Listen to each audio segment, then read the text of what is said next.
right and the left are really spiritually broken as people. Instead of putting our hope and our trust in a God, we put our hope and trust in some politician. And every politician is going to disappoint you. And I looked at my friends last night on social media. They're like, oh, it's the end of the Republic. It's the end of the Republic. The Democrats, they crossed the Rubicon. You know, Rome didn't fall because Caesar crossed the Rubicon.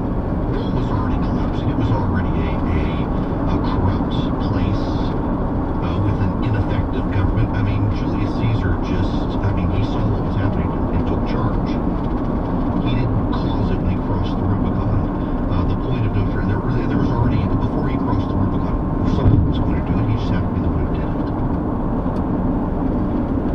But at this point in this country, it's almost a self-fulfilling prophecy. Both sides think we're at the end. The Republicans think we're at the end of the Republic. The Democrats think we're at the end of democracy. And it's all kind of a self-fulfilling prophecy. If you think the country's over, you're going to act like the country's over.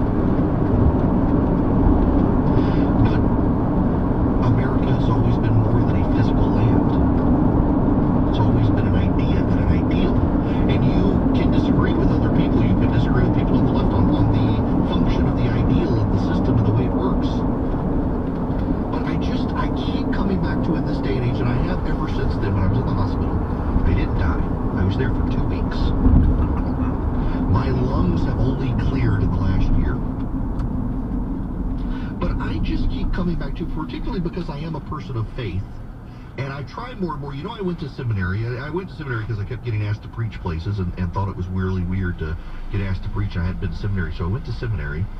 And it actually helped me realize how much I was twisting my faith to conform to my politics. And I think a lot more people do it than are willing to acknowledge that they conform their faith to their politics. You see it a lot these days on the right, I think, than to conform their politics to their faith. There are a lot of people who are in despair, who think the end of the country has come, who seem hopeless and angry. How can you be angry when I've read the end of the book? You already win.